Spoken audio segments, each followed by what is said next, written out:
Welcome to the Retirement Roadmap by SHP Financial, a podcast empowering today's retirees and pre-retirees to make well-informed financial decisions that will help you spend more time living and dreaming than worrying and wondering. Join me, Matthew Peck, along with my co-hosts, Derek Gregoire and Keith Ellis, as we share actionable financial strategies and insights, as well as interview top thought leaders in the world of finance, accounting, and estate planning. This is all aimed at preparing you for the retirement you've always dreamed of. Our high-quality holistic planning process has helped thousands of families retire and create what we like to call the ripple effect. The Retirement Roadmap is your guide to financial freedom. Are you ready to get started? Let's go. Welcome, everyone, to another edition of the SHP Financials Retirement Roadmap Podcast. I'll be your host today, Matthew Peck, and I'm joined by a very special guest. It's not just one guest, it's actually two guests, ladies and gentlemen. I'm going to be joined by Team Pat. Now, you might wonder or think about, okay, who is Team Pat and what does that mean and why would we have that here? But wanted to bring on a group or a team of advisors that we have to kind of give you an idea, A, what the structure is here at SHP, that we're not sort of a one-man band. I mean, the idea that you truly do need a full team behind you. But then also to get into some of the non-financial considerations of retirement planning. Like, what are the types of questions that you should be asking yourself beyond sort of like the X's and O's, right? I'm sorry, I'm in the middle of March Madness when this was recorded, so I kind of have that in my mind. Go UConn. But that idea, right? I mean, you just have these numbers on the page, but what do they mean to you? And how do you see your own retirement?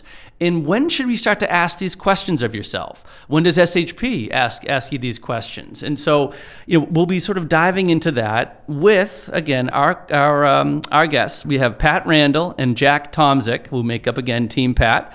Pat's been with us now for over 5 years, and I think for many of our listeners, or certainly for clients of Pat, he is a unique one. I would say that. But it's a nice combination of street smart and book smart. I would say, right? Is that kind of like a unicorn? Kind of, right? Absolutely. I mean, just one in a million, pretty much. And then we have Jack Tomczyk as well, who is the lead role in supporting Pat or Team Pat, I should say, too. And what's great about Jack is that obviously to offer up here, but also the fact that he works with Pat's clients just as much as Pat does. And that's what I was talking about a little about the structure here. In the sense that when we build plans for clients, we want to be there through thick and thin, right? If we're on vacation, great. You have to make sure that you have someone that can return that call and deal with that issue, whatever that may be. And so by having a team, by having more than one person looking at your plan and being aware of your plan, just allows for that type of peace of mind that we like to do here, or that we basically get up and every Monday through Friday. I'd probably even say weekends too. A little pat in the back there that we're hardworking, but just that whole idea of letting people know that there are many hands make light work, and again, Pat and Jack are members of Team Pat in that regard. All right, so tell me about the non-financial considerations. I mean, first off, before we even get into what they are, when do you first start to talk about that? Because I'm sure people come into a meeting expecting he's going to ask me about my savings. So how does that go? Yeah, no, interesting. I would say as soon as possible, really. I mean, it would be nice if everyone came in and met us for the first initial conversation years in advance of retirement, but that's just not the case. Some people come in and they're going to retire next month or next year, or they're already retired, right? So you still want to talk about these things even if they're already retired, because people have different, as we'll get into today, different thoughts, ideas, values, and beliefs as to how they want to spend their time and what retirement is in different situations, of course. But Jack and I, we talk about it in that initial conversation because a lot of advisors out there, they'll focus, as Matt said, on the numbers, the data. And what we want to do is, that's great, that's important, but retirement is a big phase of one's life. And we want to make sure that our clients, the families that we work with, are aware of a lot of the retirement issues they may face that are non-financial related, as well as they optimize their time during retirement. We've seen a lot of folks who they're working their 30, 40, 50 years. And, the saddest thing is that they go to retire and they have no purpose anymore, no drive. They don't know how they're going to spend their time. And so they're kind of lost. And that's not going to lead to a fulfilling retirement. And so what we want to do by focus on some of these non-financial areas is dig in deeper and start to put some framework around clients' retirement years and how they're going to spend their time, what they're going to do, and how do they keep that same purpose, direction, growth mindset that they had during their working years and as it transitions through retirement. And the only way to do that really is to start talking through a lot of those qualitative areas that I feel like a lot of financial planners out there just have missed. Mm-hmm. So at what point? I mean, so literally, because just for folks that may or may not know about our process, normally we have our initial kind of meet and greet where sit down, have a cup of coffee, get to know somebody, and make a call about whether or not, collectively, like, hey, is there a potential for a fit? Great, let's sit down a second time, okay, and then you kind of really get into the plan. So you're talking about those things during the first meeting, or is it? And then at what point? I mean, is it like the first thing you kind of ask somebody, or is it a set question that you have to ask at some point during the meeting? Yeah, I think it's different for different people. I mean, some people come in and they're ready to go. They already have it ready. I want to do this. I want to do this. I want to do that. And it's like, oh, well, hold on. Okay, I get that. I'm writing it down. Other people, it just comes out naturally. And then for some, leaving that initial conversation and then preparing for that second conversation, it's more like, okay, because we've done this for a while, we kind of already have a good idea as to the situation that people are in, prepared for from a financial standpoint, right? So in the past, some of the things that I've done is leading into that next conversation. The second conversation is, I want to challenge you to think bigger. So I think that a lot of folks, they during their working years, they're so focused on work, building a family maybe, saving, their heads down. I don't think they really know what's truly possible about their retirement years. And so a lot of times in that second conversation, we're really diving into, well, what can be possible, with a variety of various planning techniques.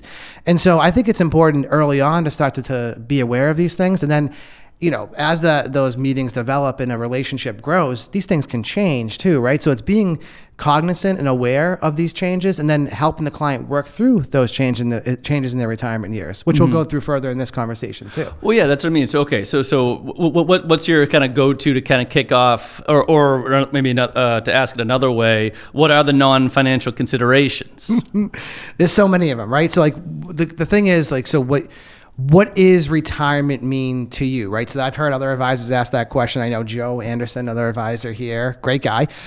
He asked that question directly often. And so the Merriam-Webster dictionary, Jack, can you remember dictionaries? Yes, we still had them in school. I show you. So you did the book, right? Yeah, absolutely. Okay. Absolutely, Okay. yeah. All right. Yeah, Well, now there's something called the internet, so you can pull it up on the internet. But so their definition is that retirement means a withdrawal from one's position or occupation, or from actively working life, right? So that's their definition. Now our definition really is the way that we view it for our clients is, it's really your ability to do what you want, when you want to do it, with whom you want to do it. You're not forced to work with a team. Although I love our team, great team, especially Jack. Jack's in this room. I mean, he's listening. I hope he's listening. Right? Keep on going. So you don't have bosses that you don't like. Not at SHP. Wait a second. Wait. Okay. Keep on going. Or if you have a business, you don't have employees that you're accountable for, right? So you basically can choose what that life is, but that's good. But it can also be bad if you don't have a plan for it. And so some of those considerations, right? I mean, things that you want to pay attention to, are you emotionally ready for retirement? So it's a big change. You get up, you hit that alarm clock, you commute, or, pre-COVID, you commute. A lot of people may work from home now. You commute into work, you do your 8 hours or so, and you go home and, you commute home, and then now it's your nighttime. Then you do it repetitively over and over again. So emotionally, what does that look like when you don't have to do that anymore? It's a big thing. Well, I mean, one of the things that, and I'm curious kind of what type of answers that you guys get from your clients, but one of the things that continues to blow my mind is when you retire, like the calendar stops existing. I mean, we've since like the Industrial Revolution, right, have been, sorry to get too geeky on you, but we have been, we use things like time, like manage time, kill time. I mean, time is such an important piece of what we do, and then you have structure to it. This is what you do on Monday. This is what you do Tuesday, etc. And we have clients that come back that are retired. They're like, oh, what day is today? Oh, it's, they only know because of their appointments. I mean, imagine not having a calendar where you have a calendar, but the days no longer matter. I mean, every day is Saturday. That must be mind-blowing. It's true. Yep. It's funny because you have some clients where they retire, they check off that honey-do list for like the first few months, right? But there's only so much stuff you can do around the house that you've been putting off for years. It's then what, right? I love it when folks are retired, they come in, or we're trying to get them in to continue the planning. They're like, I'm just so busy right now. Yeah. I don't even know how I don't know how I worked all these years. I'm so busy, right? So it's right. It's funny like that. Well, and I love that line too. It's like, I'm more busy now than I was when I was working, which again, I mean, maybe just because we're as you were saying, we're our nose is to the grindstone right now. So we don't necessarily, I mean, we help people think about this, but it's almost like the plumber with the leaky pipes. Like, I don't know how often, personally you think about your own retirement. It's like, wait, I got to focus on that guy's retirement. But the other thing that the word that I came across the other day, which kind of helps describe this, is that, talk in terms of kind of our language, is to make sure you have a good social portfolio. Yeah. I'm not sure if you've ever heard that term, right? In the sense that, okay, you have to make sure you have a diversified portfolio. So you have to have stocks, bonds, annuities, et cetera, all the instruments that we use. But they also talk in terms of having a social portfolio, which is, okay, how is your social life? Is it family? Is it friends? Is it volunteering? So, because you talk about, Pat, about how you kind of help people through these things. So, if you don't mind, do you have an example of someone that never thought of it? And then what's the type of questions that you might be able to kind of, help someone along so they can come up with a good answer?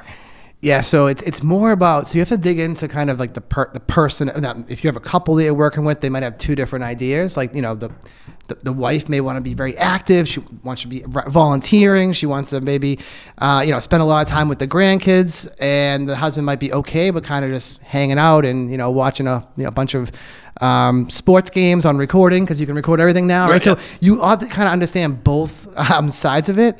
And so oftentimes, as we go from like the initial conversation, when you get to know them from a very general standpoint, you start diving deeper in the second or third conversation, fourth conversation. It really never stops because people's lives change and their values or their goals may change. So it's really that whole challenge in them to think bigger. I have a story of she's probably gonna be watching this. So, but I did this and I challenged her to think bigger, and she came back to that second conversation with a list of all these things that she wanted to accomplish in retirement. I basically said, if money wasn't an issue or an option or an obstacle, what would you want this retirement to look like? Because she was about a year into her retirement. So we didn't meet her before her retirement. She was with another financial planning firm. And when she came to that second conversation, she had about, probably 10 to 12 things. Wow. And then the interesting thing about those 10 to 12 things is they didn't cost that much money. It was things like she wanted to spend her time doing crafts, visiting her son in another state, and continuing to grow and learn throughout retirement. So like she's a prime example. And those 10 to 12 things, they're not really stressing on the financial sense, but you have to have your financial things in order to comfortably do those things with peace of mind. And so on those 10 to 12 things, now that we're working together, I am checking in, making sure that we are checking off of those boxes. Yeah, that must be so just rewarding and fulfilling at that point. I mean, and so that's fantastic. So okay, so we have actually, I want to jump back to the first question too about being emotionally ready. I read a study once where they talk about it's like marriage and then retirement, right? I mean, just about these big steps that you make in your life, and retirement's up there because it's such an unknown. I mean, everything you just mentioned about, again, not having bosses and no longer having employees or that social piece day to day. I mean, that's a huge change. I mean, how long, on average, people work 40 years, 50 years? Do you see what I mean? That's a long time to get your habits and your routine. Oh. And then to suddenly have that gone, again, you have to be emotionally ready because it's such a big stressful change. It takes a new level of thought. You're recreating yourself in a sense because it's a whole new, stage of your life. It's a new stage of your quote unquote career. So you may not be in your career that you spent your years during your primary working years, but when you make that transition, the pages of your book are essentially unwritten, right? So you have the opportunity, as long as you're working with a solid team like SHP, to write those pages and make sure that you have a plan in place that is going to succeed and allows you to take those steps and to really live and dream rather than wondering and worrying. Absolutely. Right? And so you mentioned, okay, so you talk about as someone emotionally ready. So again, so they are spending more time living and dreaming, right, as compared to worrying and wondering. Then what are some of the other non-financial considerations that you ask somebody at? Yeah, and so another thing that we like to think about is too, are you physically ready? Are you prepared for retirement? I mean, even if you're mentally and emotionally prepared for retirement, if your body isn't really up to the task, then it might not really make an easy transition for you. I mean, we live such a sedentary life, and I think both these gentlemen will agree with me. We end up sitting around for so long every single day at our desk. Really, now we have all this free time. If we can't really enjoy all the money that we've saved, then really what was the point of saving it? You can't buy your health, per se. You can get maybe better treatment. You might be able to control the level of care, but we don't want to have to plan to that point where now we're just, okay, let's just see what we can do with what's left. Are we really taking care of ourselves as we get ready for retirement? Yeah, it's a good point. Because, I mean, when you're busy working, it might be tough to do all these various things from a health standpoint, like the exercise or the eating right because of the stress. But like as you prepare for retirement, these things should be on your mind, because once you get older, as I find out, your body doesn't work the same way, right? And so we have to be aware of this, because if we want to, we spent all our time sacrificing throughout these years for a successful retirement. If we want to make the most of it, we have to be physically capable of doing that. Well, and I know it's old cliche about your health is your wealth, but it really truly is. And sadly, we actually lost a client recently who's only 50 years old, just through cancer, and it was very, very sad, because he just here one day, gone the next. Like, it was that sort of sudden. And so and not that working out and all that stuff will obviously cure cancer, by no means, but more so just the idea of that. Of taking care of your body, and because that's the part too. We'll talk about hobbies and travel for a little bit too. But I taught a lot of our clients that say, "Oh, I'd love to travel," and some of them just can't anymore because of physical limitations or whatever it may be. So being physically prepared for retirement is for everything. It could just be, again, travel, but it also could be for golf or pickleball or whatever it may be. Depending on what they're doing, which then gets them. Number 3. So is how people spend time. And so do you specifically ask them in that kind of way, like how will you spend your time? Is it very abrupt like that, or is it just kind of, again, more comes up in conversation? I would say both. Okay. I would say both. Yeah. Well, let me ask this too. Sorry. So you mentioned you have some people that come in and they know exactly what they want to do, right? Yep. And now let's say you have someone that comes in and doesn't. Like, do you then just almost say, all right, well, do you like pickleball? Or like, how do you help that individual? Or is it just sometimes you just say, you know what, that person just is more of a homebody, and as long as they're happy, they're happy? Yes, both. It's all about understand. It's okay. So there's many different kinds of people out there, right? So not everybody's going to want to be go, right? So you have to kind of really dig in and understand, who is it that we're sitting down with? So take the time to communicate and understand kind of where they've been, where they are, where do they want to go, and just understand, like I mentioned that husband and wife example, like the husband may be fine being a homebody, but the wife wants to be go. That's an important piece of planning, because, all right, well, maybe the wife does want to travel, or maybe the husband can't travel because of those physical limitations. Well, that's something that comes up in planning, because obviously we want to make sure that they both are happy during their retirement years, and a big piece of that is just understanding the different aspects of their non-financial considerations throughout their specific retirement plan. Yeah. No, I'd say both. That's interesting. Yeah, because I remember talking to a client once where I was like, so Steve or whatever, just I was like, so what do you want to do? He's like, nothing. It's like, nothing? Like, nothing. Like, okay. He's like, I've been doing all my entire life, and I just look forward to nothing. Now, he's been retired now for a year, and I'll be curious, as he said, if that changes, but that was his answer. And so, obviously we're gregarious and try to be outgoing and try to learn more about a client, and it's just like, nothing, period, full stop. It's like there was quiet for a little bit.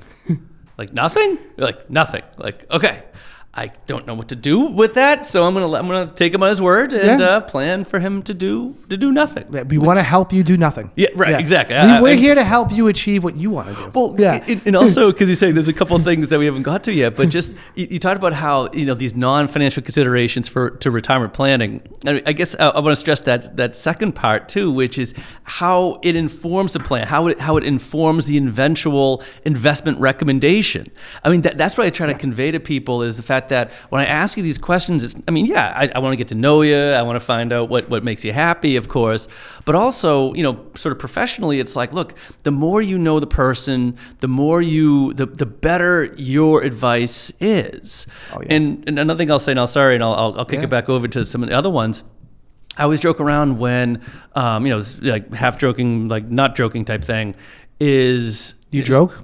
I tried a little bit. I mean, well, if joking implies that the other person laughs, I'm not sure because I'm not sure if like maybe I'm speaking and if they laugh then it's a joke. I think is kind of is the word I would use it. Okay. But the point being is that like we'll show them our planning software, right, and like the platform and everything else. And I always tell people, I say, look, this is as much as it's for you, so you have your reporting and you have all your 5 worlds on this one dashboard.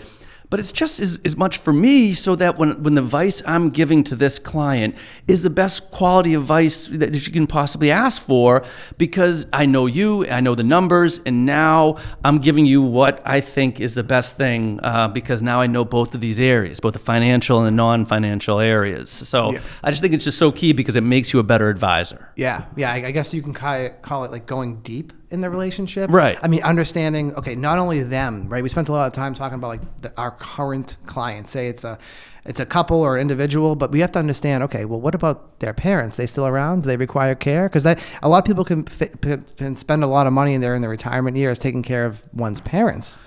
Right. Yeah. Or their adult children, depending upon the situation is, or if they have siblings that are in need of care, that may take up a lot of their time too. And then obviously once you get into the financial stuff, there's all that legacy, the legacy planning part of it that requires a lot of financial planning, but it's also qualitative in nature too, to understand what are their wishes and what do they want to see for their kids or grandkids or future generations. So that multi-generational planning definitely involves the non-financial stuff because you're getting into the values and beliefs of the family as much as it does the financial stuff. Yeah. Well, you mentioned legacy. So would you consider that a non-financial consideration or a financial consideration? I think I would consider it both, Matt. Okay. All right. There it is. So it kind of bridges between the two. No, because we talked a little bit earlier, kind of offline about, questions like, like purpose or what are a client's real retirement goals. Now, was that kind of what you were referring to? I'll go back to purpose in a second, but when it comes to real retirement goals, is that kind of what you meant when you give that example of the client with like the 10 things? Yeah. Or okay, all right. So walk me through those two things about like kind of real retirement goals and then purpose. I mean, is it or same idea, examples of each and some of the feedback that you've gotten as you have really dug deep and gotten to know the people. Yeah. So there's Jack and I, we have some clients who they're very active, right? So their active lifestyle will require, as you talk about financial, non-financial, and how they kind of meet and coordinate. We have a client who loves to travel to different countries, ski different mountains, scuba dive, extremely active. And so this person's retirement is going to require a certain level of financial planning, the numbers and data early on to make sure that he can comfortably continue to pursue these different things. And so he can enjoy at least the initial part of his retirement while he is still active and mobile. Because that's what he wants to do. And so does his kids too. They want to be active just like him. I mean, if that individual retired and he has this drive to be very active and very social and get out there, right? And if he was just unable to do that and just kind of sitting around the house, he wouldn't be that happy, right? So, you have to understand these different goals and then craft this, this whole entire comprehensive plan, all 5 areas of our planning process around, okay, not only understanding, okay, what are some of these non-financial goals? What are they going to cost us, right? Right, absolutely. Yeah, because they do end up being non-financial, but there is generally a price tag with them. True. I mean, sitting around doing nothing doesn't have a price tag. That costs nothing. No, nothing. I mean, pretty much, not much. Not Not that I'm aware of, at least. Yeah. Okay. Inflation and all. Maybe. Nope. No. Well, yeah. I mean, you have your basic living costs, right? Right. You still have to eat food. You still have to eat food. True. That's on that list. Okay. Yeah. True. And then there's other people that they're okay with, some hobbies do cost money. Some volunteering activities cost money, right? So we have other clients that, they spend a lot of their time doing activities with their church and, going overseas to volunteer at churches across the country, across the world. And it costs them their time, but there's also a financial component to volunteering at this capacity. So there is that deep rooted, understanding the values and beliefs of the family that we're working with to understand now how do you craft all this together. Yeah. Well, and I think one thing that you also noted on too about, you're talking about volunteer work, I'm thinking about folks that, we have plenty of them that continue to work or do consulting. I don't know if it's not scientific, I'm thinking of 50-50, but a fair amount of my clients, I'm curious about your own, I know everyone's with Team SHP is number one, of course, but just more personal experiences is that I'd probably say at least a quarter. We'll still do something. Now, it might be something like, starter at a golf course or whatever that may be. I do have although I'm not sure if I should give his name, but he hasn't retired yet. So I have a client of mine, but his goal, I don't know if his wife's going to allow him to do it, but he wants to be a so my best one is, I have two actually, I should say. He wants to be a blackjack dealer at Encore. That's what he wants to do. So he has a very stressful job right now. And so all he wants to do is be a part-time blackjack, like that guy, you know what I mean? Oh, yeah. That's what he wants to be. Yep. So I was just curious if how many people in general do continue to work in retirement, right? And what are some of the funky jobs that you've bumped into so far in your career? So on that client that you have, I guess he's the smartest client you have probably, because rather than being across the table and playing blackjack, he's dealing blackjack, right? Yeah, so if he's playing, on the house. Exactly. Yes, he knows what he's doing. Yeah. So there's some fun ones out there. You have the, I want to put on the vest and work at Lowe's and Home Depot just to get out of the house. I spend all my years working, so my wife and I, we haven't really been together all the time, right? So that happy, you have your own time, right? Yeah, I heard a little old line about that, for what was it again? I'm not gonna be able to say it, but it's just for better or for worse, but not breakfast, lunch, and dinner. Was that line? You know That's what I mean? Good line. Yeah, because it's. You live somewhat separate lives from your spouse, and then suddenly it's like, and I've had both husband and wife be like, yeah, he needs to get out of the house because he's going to drive me nuts. Yes. And so then, whether it's the husband or the wife, they'll go off, and whatever the partner or spouse is, will go off, and just because they, that just the engine goes and they're happier doing something. And it's funny you talk about purpose and retirement goals. Maybe it's too broad brush to see happiness, but I'm sure that that's certainly what I want for all our clients. Right. Yeah. You know what I mean? And another thing I think is important to mention too is as well, when you reach retirement, you might look for occupation part-time or something like that, and you might have been extremely passionate what you did for most of your life, but there's nothing stopping you from maybe something that you had to forego early on, or maybe an occupation or a field that you really wanted to kind of get into and explore, and you never got the chance to.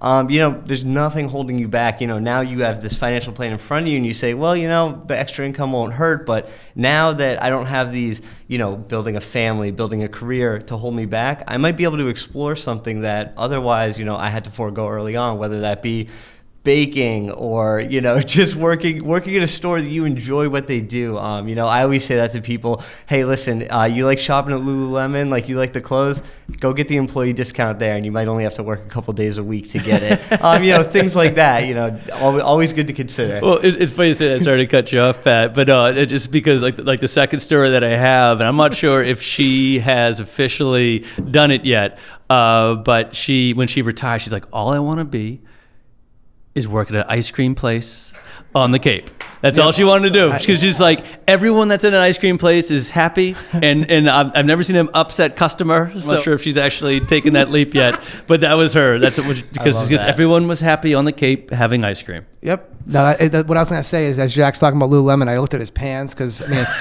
Jack might be semi-retired now on the weekends. So Jack's thinking of it. Yeah, he's already thinking ahead. So he's way ahead of the game.